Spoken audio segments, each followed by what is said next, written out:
Tres hombres que cambiaron el mundo. Alejandro Magno conquistó la mitad del mundo a los 30 años. Julio César transformó Roma en un imperio. Napoleón hizo que toda Europa se inclinara ante su genio. Sus estrategias siguen siendo estudiadas hasta hoy, y sus destinos están entrelazados con intrigas, batallas y ambiciones que marcaron el curso de la historia. ¿Qué los hizo grandes? ¿Por qué siguen inspirando a millones? Descúbrelo en este video. Alejandro Magno. Alejandro Magno, un hombre envuelto en leyendas. Un gran conquistador, estratega y comandante militar que cambió el curso de la historia. Vivió solo 32 años, pero en ese tiempo logró crear el imperio más grande de su época. Infancia y educación. Alejandro nació el 20 de julio del año 356 antes de nuestra era en la capital de Macedonia, Pella. Su padre fue el rey Filipo II, un talentoso general que logró unificar las dispersas tierras macedonias y convertir su reino en una de las principales potencias de Grecia. Su madre fue Olimpia, hija del rey epirota Neoptólemo I, una mujer de fuerte carácter y profunda creencia en el origen divino de su hijo. Ella afirmaba que Alejandro era hijo de Zeus, y esta idea quedó grabada en su mente desde la infancia. Desde temprana edad, el niño mostró habilidades excepcionales. Era curioso, enérgico, con una voluntad de hierro y un fuerte deseo de gloria. Cuando cumplió 13 años, su tutor se convirtió en uno de los más grandes filósofos de su tiempo, Aristóteles. La educación tuvo lugar en la pequeña ciudad de Miesa, lejos de las intrigas de la corte. Junto a Alejandro estudiaban los hijos de la nobleza macedonia, quienes más tarde se convirtieron en sus fieles compañeros. Aristóteles no solo impartía conocimientos, sino que también moldeaba la personalidad del futuro gobernante. Le enseñó filosofía, retórica, medicina, matemáticas, ética y estrategia militar. Alejandro estudió las obras de Homero y quedó especialmente fascinado por la figura de Aquiles, a quien consideraba su ideal. Se involucró tanto en este épico relato que siempre llevaba consigo una copia de la Ilíada, corregida por Aristóteles. A los 16 años, Alejandro concluyó su formación y, ese mismo año, tuvo su primer gran prueba en la vida. Inicio de la carrera militar. En el año 340 antes de nuestra era, cuando Alejandro tenía 16 años, su padre Filipo II partió en campaña militar contra Bizancio, dejando a su hijo como gobernante de Macedonia. Fue un momento clave. Por primera vez, el joven tuvo la oportunidad de mostrarse no solo como heredero, sino también como líder independiente. Pronto estalló una rebelión de la tribu tracia de los medos. Alejandro no esperó el regreso de su padre y rápidamente reunió un ejército. No solo aplastó la revuelta, sino que también fundó en el territorio conquistado una nueva ciudad, Alejandrópolis. 2 años después, en el 338 antes de nuestra era, Alejandro participó en la decisiva batalla de Queronea. Esta batalla marcó un punto de inflexión en la historia de Grecia. Filipo II lideró el ejército macedonio y a su hijo de 18 años le confió el mando de la caballería. Enfrente estaba la coalición de polis griegas, encabezada por Atenas y Tebas. En un momento crítico de la batalla, Alejandro atacó a la élite tebana, el batallón sagrado, y lo aniquiló. Este éxito aseguró la victoria de los macedonios y demostró el brillante talento táctico del joven príncipe. Tras la batalla, Filipo elevó a Alejandro al rango de su principal comandante militar, consolidando su posición como líder entre los soldados macedonios. Sin embargo, su colaboración no duró mucho. En el año 336 antes de nuestra era, Filipo II fue asesinado en un banquete en Egas, y Alejandro, con 20 años, fue proclamado nuevo rey. Los primeros meses de su reinado fueron una dura prueba. Los griegos, considerándolo demasiado joven, intentaron sacudirse el dominio macedonio. En Tebas estalló una rebelión, y Alejandro actuó con determinación. Rápidamente sitió la ciudad, la asaltó y la destruyó casi por completo, dejando intactos solo los templos y las casas de los poetas. Esta demostración de fuerza eliminó cualquier intento futuro de rebelión. Ahora, nada podía impedirle llevar a cabo sus grandiosos planes. La campaña persa. En la primavera del año 334 antes de nuestra era, Alejandro Magno, con un ejército de 40.000 infantes y 5.000 jinetes, cruzó el estrecho del Helesponto y pisó el territorio de Asia Menor. Se consideraba heredero de los antiguos héroes griegos y veía la campaña no solo como una guerra, sino también como una misión: vengar a Grecia por las ciudades destruidas durante las guerras del siglo pasado. El primer enfrentamiento tuvo lugar en el río Gránico, donde Alejandro derrotó a las fuerzas persas, compuestas principalmente por mercenarios griegos. Tras esta victoria, los macedonios avanzaron sin grandes dificultades. Las ciudades de Asia Menor se rendían una tras otra sin lucha o eran tomadas por la fuerza.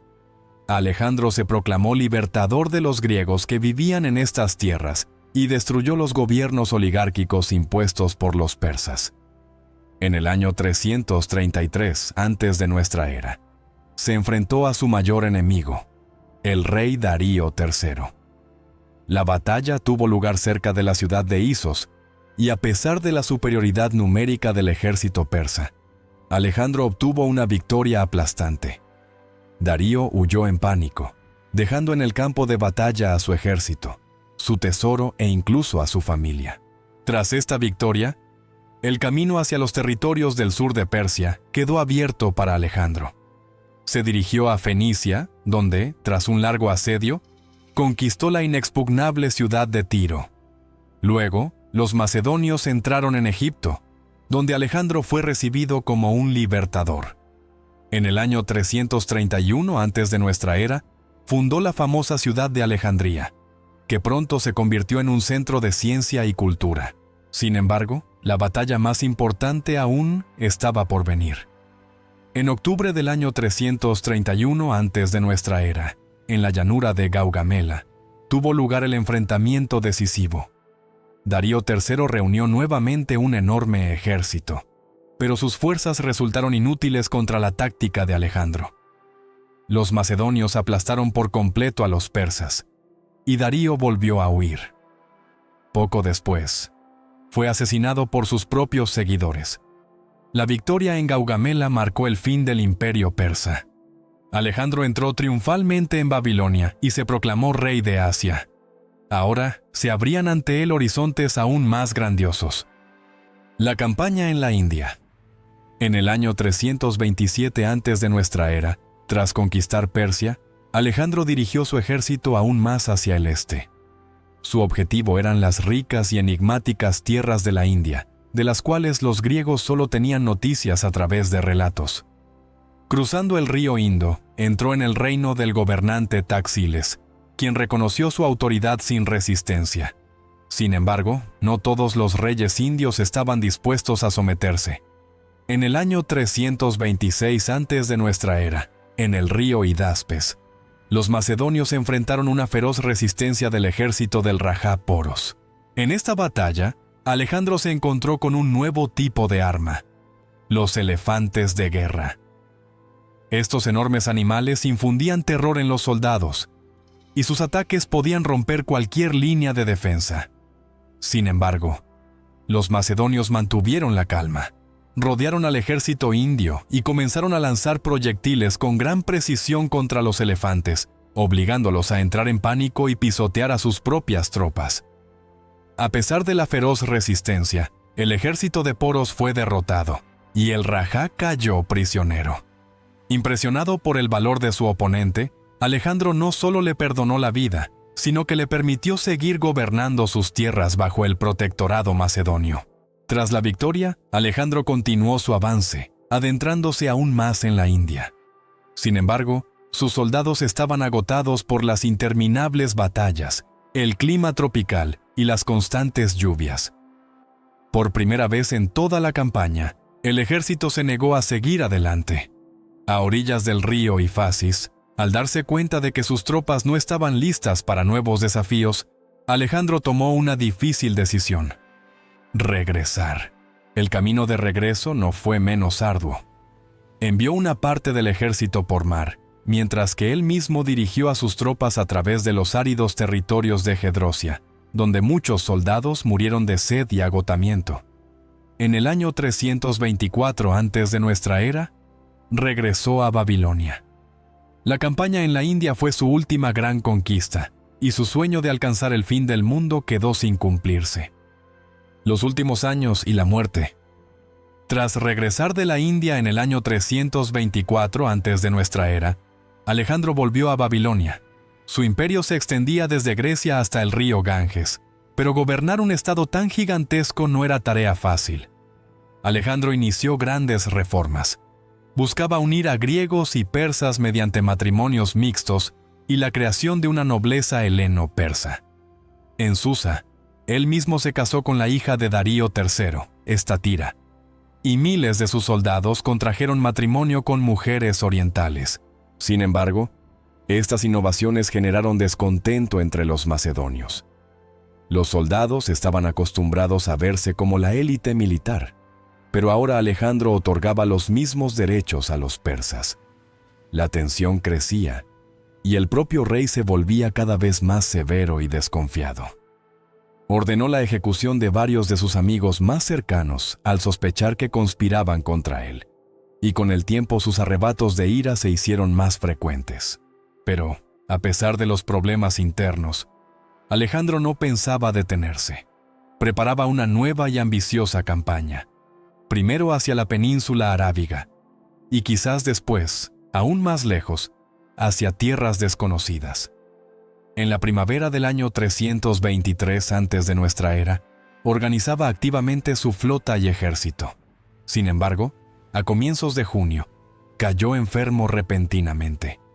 En el transcurso de 10 días, su estado se deterioró rápidamente: fiebre alta, debilidad extrema, pérdida del habla. El 10 de junio ya no podía levantarse de la cama, y, el 11 de junio del año 323 antes de nuestra era, Alejandro murió a la edad de 32 años. Las causas de su muerte siguen siendo un misterio. Algunos creen que fue envenenado, mientras que otros sugieren malaria, fiebre tifoidea o alguna infección mortal. Tras su fallecimiento, su enorme imperio comenzó a desmoronarse rápidamente. El cuerpo de Alejandro fue trasladado a Egipto, donde fue sepultado en un sarcófago de oro en Alejandría. Alejandro Magno no solo conquistó territorios, sino que unió Occidente y Oriente, dejando una huella imborrable en la historia. Sus campañas cambiaron el mundo, y su nombre sigue siendo un símbolo de grandeza. Julio César. Julio César es uno de los nombres más conocidos en la historia mundial. Cayo Julio César nació en el año 100 a.C. en Roma, en una familia de patricios, la antigua aristocracia cuyas raíces se hundían profundamente en la historia de la República Romana. Su linaje contaba con varios siglos y provenía de la famosa gens Julia, que, según la leyenda, descendía del propio dios Venus a través del héroe troyano Eneas. A pesar de su nobleza, en el momento del nacimiento de César, la familia no era especialmente influyente ni rica, pero sus lazos familiares eran de gran importancia. La madre de César, Aurelia Cota, fue una mujer de notable inteligencia y desempeñó un papel clave en la educación de su hijo. El padre de César, también llamado Cayo Julio César, ocupó el cargo de pretor, pero murió cuando Julio tenía solo 16 años. El joven César se vio envuelto en la vida política de Roma desde temprana edad. Le tocaría enfrentarse a las intrigas políticas, conflictos y guerras constantes que desgarraban la República. En su juventud, sufrió las persecuciones del dictador Sila, lo que le obligó a abandonar Roma temporalmente. Pero incluso en el exilio, César mostró firmeza de carácter y un fuerte deseo de superación. Julio César comenzó su carrera militar a una edad temprana, demostrando rápidamente notables cualidades de liderazgo y un pensamiento estratégico sobresaliente. Una de sus primeras hazañas fue su participación en la campaña militar contra los piratas que lo capturaron en la costa de Asia Menor. En lugar de temer por su vida, César se mantuvo orgulloso. llegando incluso a exigir que aumentaran la cantidad del rescate, creyendo que su valor era mayor. Tras su liberación, reunió una flota, alcanzó a los piratas y personalmente se encargó de ellos, demostrando su determinación y ambiciones militares. Sin embargo, la verdadera fama de César llegó durante las guerras galas, que duraron casi 10 años. Bajo su mando, las legiones romanas conquistaron el territorio de la actual Francia, Bélgica y parte de Alemania. César mostró una táctica increíble, aplicando con éxito la estrategia de divide y vencerás, manipulando a las tribus galas desunidas y suprimiendo gradualmente la resistencia. Su victoria sobre los galos en la batalla de Alesia fue el punto culminante de la campaña, consolidando su estatus como uno de los más grandes generales de Roma. Las conquistas de la Galia no solo expandieron las fronteras romanas, sino que también le ganaron a César el apoyo del ejército, que desempeñaría un papel clave en su futura carrera política. La carrera política de Julio César comenzó con el cargo de tribuno militar, y luego ascendió sucesivamente en la escalera política de Roma. César se destacó por su carisma y su habilidad para encontrar aliados, lo que le ayudó a ganar apoyo tanto entre la nobleza como entre el pueblo. Uno de los momentos clave fue su elección como cónsul en el año 59 a.C.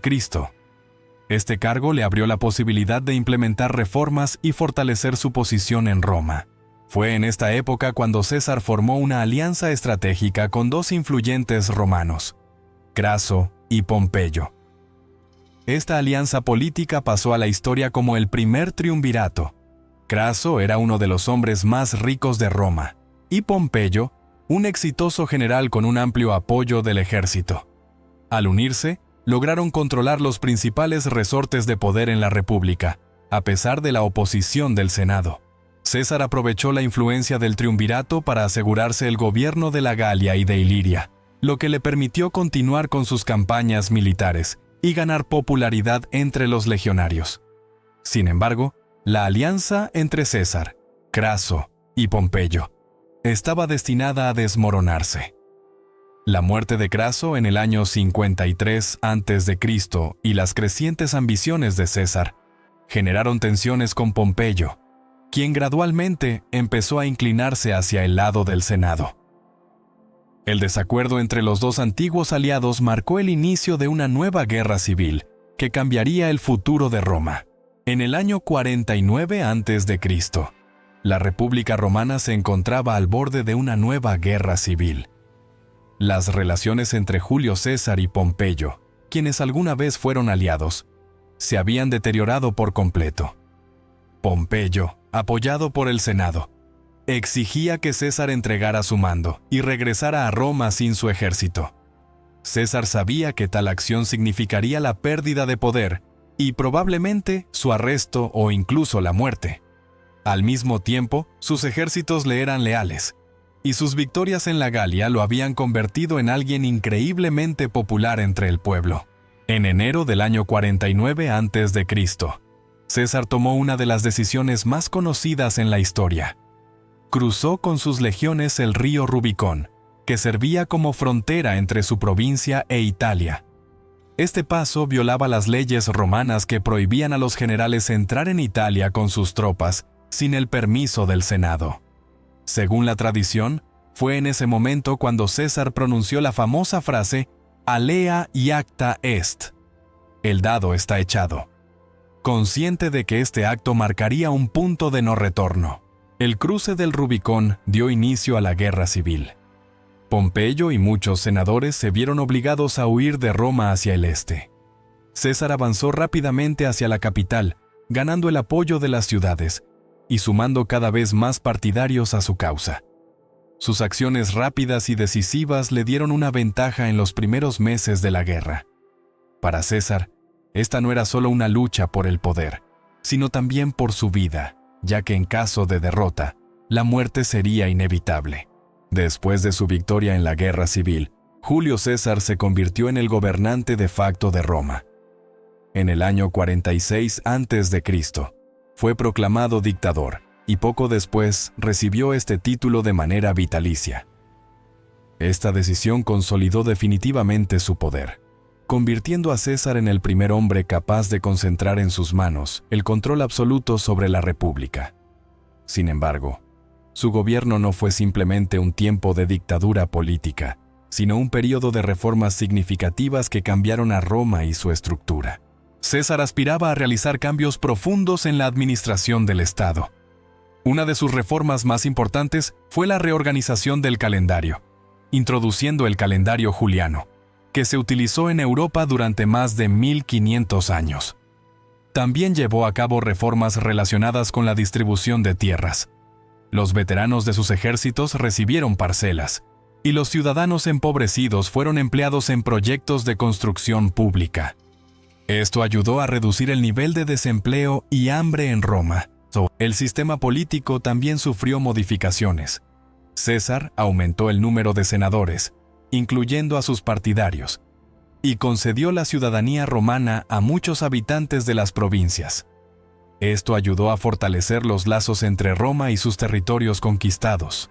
Además, mejoró el sistema fiscal y se esforzó por optimizar la administración de las provincias, reduciendo la corrupción. César veía su poder como un medio para estabilizar y fortalecer Roma, preparándola para nuevas conquistas y un próspero futuro a largo plazo. A pesar de los éxitos políticos de Julio César y su popularidad entre el pueblo y el ejército, su poder absoluto generaba cada vez más descontento entre la aristocracia romana. Muchos senadores veían en su dictadura una amenaza para la tradicional República Romana. Rodeado de honores y títulos, César asumía nuevos poderes, lo que aumentaba el temor de que aspirara a convertirse en monarca en rey, algo que los romanos siempre habían temido y odiado. Sus recientes reformas y su nombramiento como dictador vitalicio fueron la gota que colmó el vaso para un grupo de senadores que decidieron que su gobierno debía terminar. La conspiración fue liderada por Bruto y Casio, dos senadores que alguna vez habían sido cercanos colaboradores de César. En particular, Bruto era considerado casi un hijo adoptivo de César, lo que añadía un tinte dramático al complot.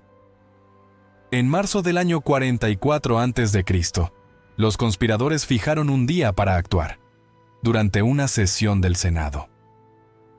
El 15 de marzo, día que pasó a la historia como los Idus de marzo, César llegó al edificio del Senado sin sospechar lo que le esperaba. Cuando los conspiradores lo rodearon, recibió numerosas puñaladas. Según la tradición, al ver a Bruto entre sus atacantes, César exclamó: ¿Tú también, Bruto? Estas palabras se convirtieron en símbolo de la traición. Su muerte marcó el final de una era, pero no significó el regreso a la República.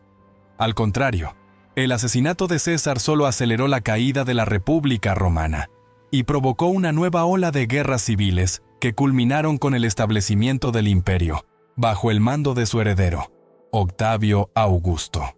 Julio César dejó un inmenso legado que sigue influyendo en el mundo más de 2000 años después. Aunque su vida fue trágicamente interrumpida por los conspiradores, sus reformas, conquistas e ideas políticas sentaron las bases de una nueva era, la del Imperio Romano. En primer lugar, César cambió la estructura del Estado romano, demostrando que la República, con sus instituciones obsoletas, no podía enfrentar los desafíos de su tiempo. Su poder y reformas mostraron la necesidad de una figura central fuerte para gobernar un vasto territorio, algo que posteriormente se materializaría en las instituciones del poder imperial. César también jugó un papel clave en la expansión de las fronteras del Estado romano. Sus conquistas en la Galia no solo ampliaron el territorio de Roma, sino que también fortalecieron su posición en Europa, lo que tuvo un gran impacto en el desarrollo posterior de la civilización occidental.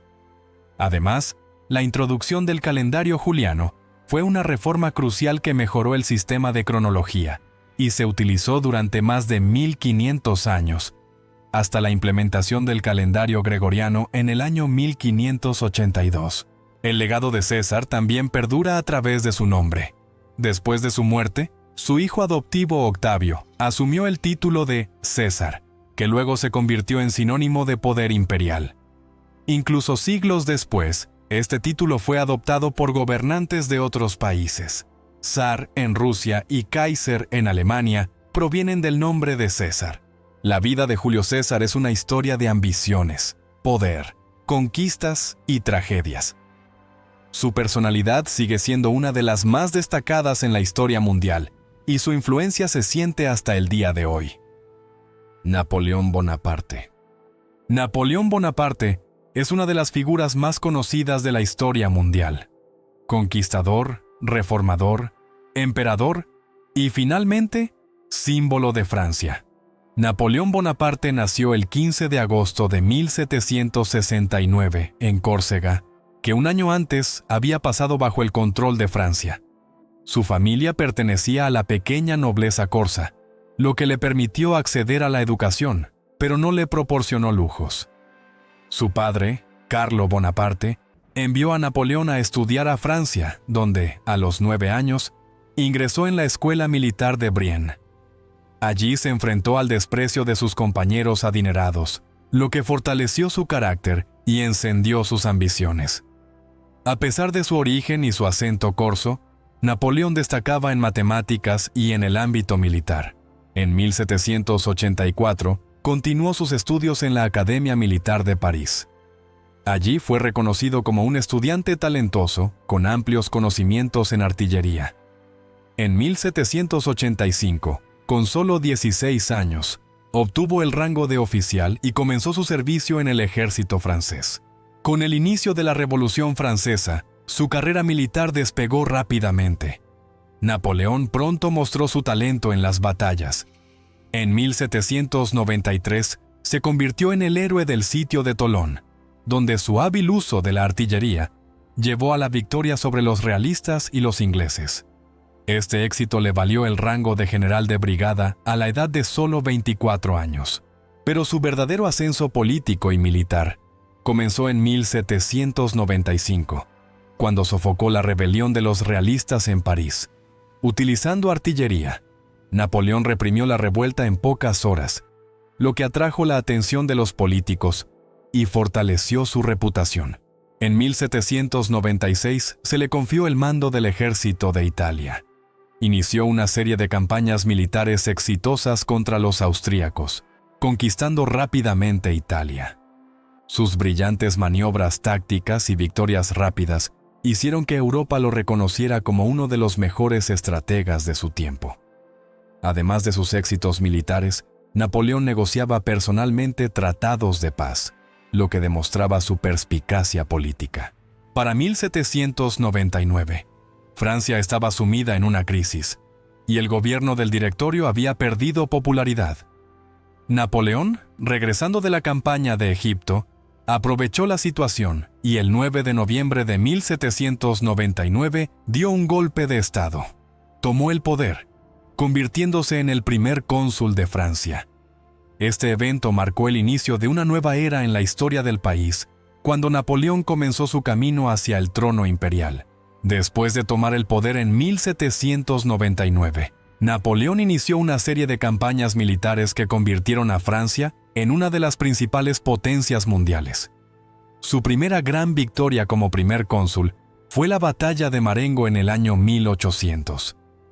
Napoleón cruzó inesperadamente los Alpes, sorprendiendo al ejército austríaco.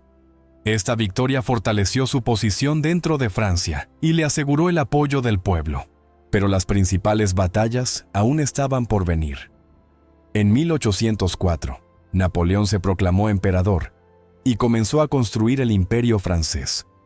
La base de su poder fue el ejército, conocido como la Gran Armada, considerada la mejor del mundo.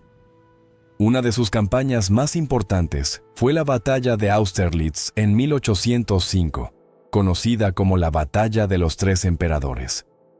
Aquí, Napoleón obtuvo una victoria decisiva sobre los ejércitos combinados de Austria y Rusia. Esta batalla demostró su genio táctico. Utilizó maniobras y engaños de manera magistral, haciendo creer a los enemigos que sus fuerzas eran débiles antes de asestar un golpe devastador. En 1806, Napoleón derrotó a Prusia en la batalla de Jena-Auerstedt. Esta victoria le abrió el camino hacia Europa del Este y en 1807 firmó la paz de Tilsit con Rusia, consolidando temporalmente su dominio en Europa. Napoleón creó un sistema de aliados y estados vasallos, sometiendo a naciones enteras. Bajo su control quedaron Italia, España, Holanda, parte de Alemania y Polonia. Este periodo fue el apogeo del poder de Francia. Sin embargo, en su rápida expansión, Napoleón también enfrentó desafíos importantes. Uno de ellos fue la guerra en la península ibérica.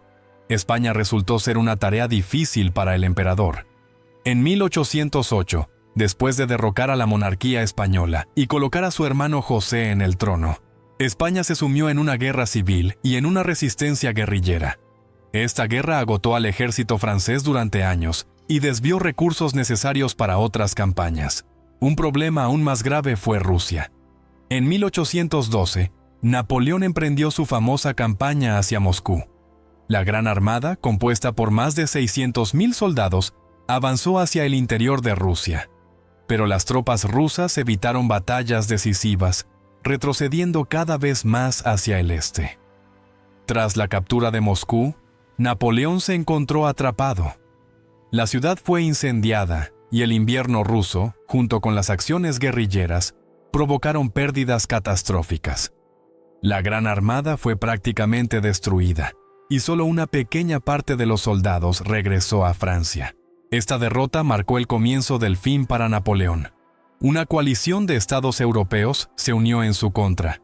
A pesar de su habilidad militar, a Napoleón le fue cada vez más difícil ganar batallas. En 1813, su ejército fue derrotado en la Batalla de las Naciones, en Leipzig, donde se unieron las fuerzas de Rusia, Austria, Prusia y Suecia.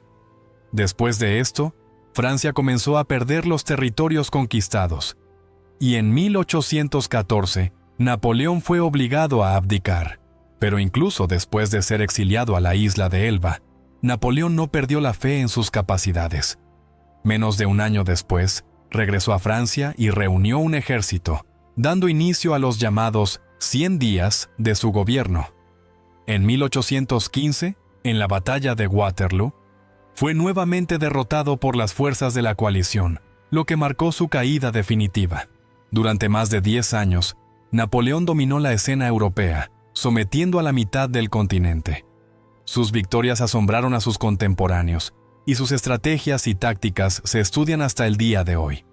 Sin embargo, sus ambiciones y su deseo de poder absoluto llevaron a su caída, tanto para él como para Francia. Fue una era de triunfos y derrotas que cambió el mapa de Europa para siempre.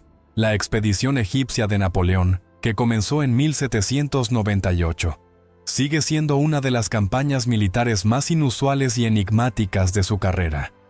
Formalmente, el objetivo era debilitar la influencia del Imperio Británico en el cercano Oriente y romper sus lazos comerciales con la India. Sin embargo, la expedición también tenía un importante componente científico, lo que la hace especialmente destacada. Cuando Napoleón partió hacia Egipto, no solo llevó consigo un ejército, sino también a más de 150 científicos, entre ellos ingenieros, arqueólogos, geógrafos y artistas. No era solo una expedición militar. Napoleón quería abrir Egipto a Europa, investigar sus antiguas civilizaciones y usar ese conocimiento para elevar a Francia. La expedición se convirtió en un encuentro entre la modernidad y el mundo antiguo. La batalla de las pirámides en 1798 se convirtió en uno de los símbolos de este enfrentamiento. Napoleón, inspirando a sus soldados antes de la batalla, pronunció la famosa frase: «Soldados, 40 siglos os contemplan desde la cima de estas pirámides». Aunque la batalla ocurrió lejos de las pirámides mismas, esta victoria consolidó su reputación como estratega militar. Sin embargo, no todo salió según lo planeado. Poco después de la victoria, el almirante británico Nelson destruyó la flota francesa en la batalla de Abukir, lo que dejó al ejército de Napoleón aislado de los suministros. Sin una flota, el ejército quedó atrapado en Egipto. Napoleón intentó consolidar su posición en el cercano Oriente, pero fracasó en el sitio de la fortaleza de Acre en 1799. A pesar de las dificultades militares, la parte científica de la expedición trajo grandes descubrimientos. El más significativo de ellos fue la piedra de Rosetta, que permitió descifrar los antiguos jeroglíficos egipcios. Este artefacto se convirtió en la clave para comprender una civilización que hasta entonces había sido un misterio para Europa. Los científicos también elaboraron los primeros mapas detallados de Egipto y describieron monumentos antiguos, muchos de los cuales eran poco conocidos. Aunque los objetivos militares de Napoleón en Egipto no se lograron, esta expedición dejó una profunda huella en la ciencia mundial. El interés de Napoleón por las civilizaciones antiguas y su deseo de crear un imperio ilustrado se convirtieron en una parte importante de su legado. Se veía a sí mismo no solo como un comandante militar, sino como un líder que llevaba la luz del conocimiento a nuevos territorios. Después de años de victorias y grandeza, el imperio de Napoleón comenzó a desmoronarse. Las guerras contra la coalición de las potencias europeas agotaron a Francia. Tras la derrota en la batalla de Leipzig en 1813, su ejército quedó debilitado y en 1814, París cayó ante el avance de las tropas aliadas. Napoleón se vio obligado a abdicar y fue exiliado a la isla de Elba. Sin embargo, incluso en el exilio, no se resignó a la derrota. En 1815, Napoleón regresó a Francia y comenzó un breve periodo de gobierno conocido como los 100 días. Su regreso inquietó a Europa, y los aliados se unieron nuevamente en su contra.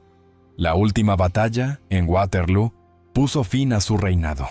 Tras esta derrota, Napoleón fue exiliado a la isla de Santa Elena, un remoto pedazo de tierra en el Océano Atlántico. La isla estaba bajo control británico y era el lugar ideal para su aislamiento. Allí, Napoleón pasó el resto de su vida bajo estricta vigilancia, lejos de la arena política y la civilización. Vivió en la residencia de Longwood House, donde su salud se fue deteriorando poco a poco. Napoleón murió el 5 de mayo de 1821, y sus restos fueron trasladados años después a Francia, donde fueron sepultados en el Hôtel des Invalides, en París. El legado de Napoleón va mucho más allá de sus victorias y derrotas militares. Dejó una huella profunda en la historia de Francia y Europa. Uno de sus logros clave fue la introducción del Código Civil, o Código Napoleónico, que hasta hoy sirve como base de los sistemas legales de muchos países. Reformó la burocracia francesa, la educación y el sistema tributario, y creó un gobierno centralizado que se convirtió en un modelo para otros estados. Napoleón también influyó en el mapa político de Europa. Sus conquistas y reformas impulsaron movimientos nacionales en todo el continente, lo que eventualmente llevó a la creación de nuevas naciones. Incluso su exilio y derrota no pudieron eclipsar la magnitud de sus logros. Su personalidad y acciones siguen generando debate entre los historiadores. Para algunos, es un reformador genial, mientras que para otros, un dictador ambicioso. Sin embargo, su influencia en el mundo sigue siendo indiscutible. Gracias por vernos. Suscríbete a nuestro canal para aprender más sobre grandes figuras y misterios de la antigüedad.